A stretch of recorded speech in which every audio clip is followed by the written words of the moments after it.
Hey everybody, I'm Katallina, and today we're here to talk about episode 8 of Unnamed Memory. If I had to sum up this week's episode in a single sentence, it would be this. It was the best of episodes, it was the worst of episodes. Because that's really how I felt about it. There was some really great stuff in here, but there was one major plot line where it was very obvious that there was stuff missing, and that thing was an absolute hot mess. First off though, let's start with something positive, which is definitely the interactions between Oscar and Tinasha when she is a cat, because those were absolutely hilarious. My favorite part, hands down, was as they were falling toward the bottom of the cave in the middle of the episode. He grabs a hold of her. They land in a pile of water, which is, it's a story and gaming trope. That's not how that would work in real life. And he's like, "Are you okay?" And she's like, "No, no, no, no, no, no." And it turns out the reason she's not alright is that she's a cat, she's wet, and she is not happy about it. I really loved how in her cat form she had a lot of cat-like mannerisms and preferences and stuff.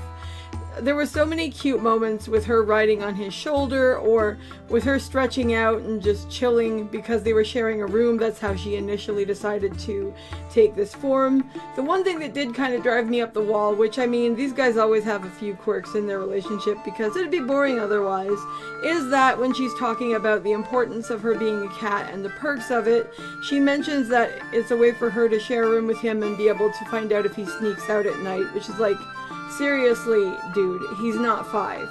And of course, the thing that I found really kind of slightly annoying about this is that later on in the episode, we go through the whole thing with the, pseudo-deity where she swallows it as a marble or whatever, and then she wants him to skewer her through the stomach to get rid of it. And it's like, my dude, you keep having this poor man do this kind of thing to you over and over and over again when you know he likes you. And it's just so absolutely screwed up. Most of the stuff with their interactions this time around was actually really good, but holy crap, dude, when she messes things up, she messes things up hard. But she wasn't really the central thing that I do need to complain about in this episode. I'm very bummed out about this because it was an interesting concept and premise, but holy crap did it get botched. The whole situation with that lady whose husband had been killed by the kind of marauding nomad type people.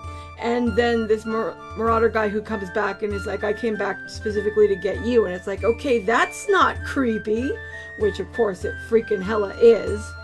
And then the reality that when she finds out that apparently Oscar is going to duel this guy, and if the guy wins, he gets to keep her, and if Oscar wins, this guy isn't going to go anywhere near Oscar's lands, which is like, what the hell?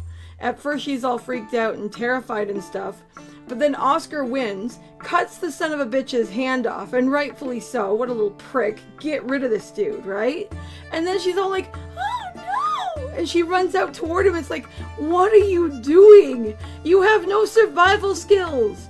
I'm actually kinda almost glad that thing possessed her, because I thought she was gonna be gone, and it was like, you sucked. And I didn't really feel a lot of sympathy toward her because the character just seemed really stupid. But if I'm being objective, of course, the reality is probably a lot closer to there was a lot of stuff that was probably left on the editing room floor, because holy crap, this whole thing made absolutely no sense. It made no sense, guys.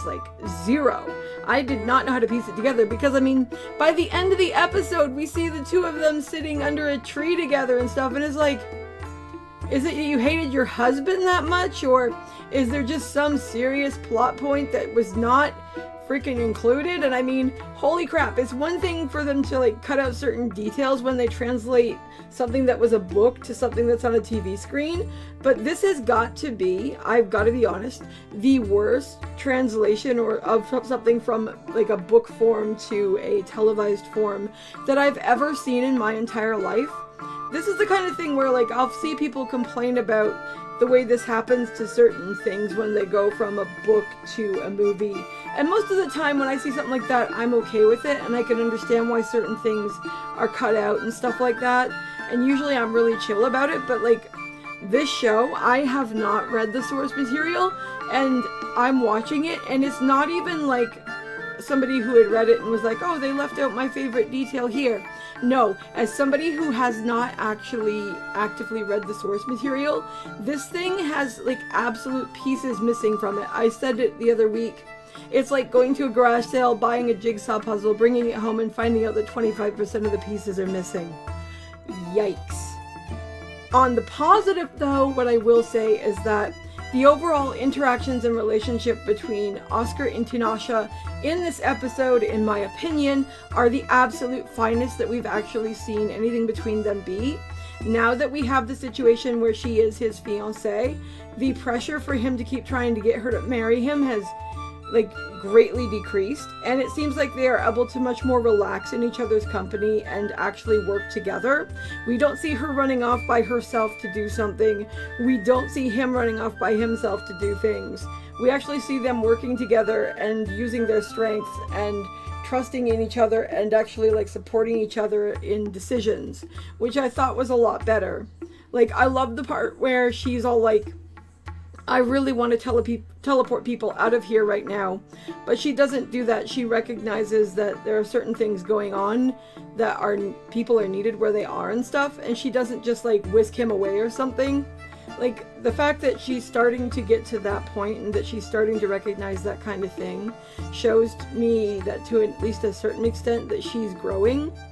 I also really liked the ending where he kissed her. I think it was on the cheek, and her face just goes so red. It was so funny because like it's obvious, like you can see the gradual progression of them starting to become much more touchy-feely, and it's kind of seems like it's going in both ways to a certain extent, which is definitely much better. But I just wanted to make sure I did point out something positive there, because that middle part was a disaster, but everything with them together, with her as a cat, with her on her own, etc. was really good, and I really liked how they worked together here. Anyway, those were my thoughts on the episode. I figured it was pretty solid. I do still feel very sad that there are parts of this that are clearly missing. And at some point, if I get the time, I'll probably go and take a look at the light novels or whatever, because it does seem like there is a worthwhile story here. That's not the issue. It just seems like we're not really getting all of it, which is a definite bummer. But what did you guys think of this episode? Did you have any favorite parts? Is there anything you noticed that you want to share? I'd love to know, so feel free to drop a comment below, and I'll see you guys in the next video. Talk to you later. Bye!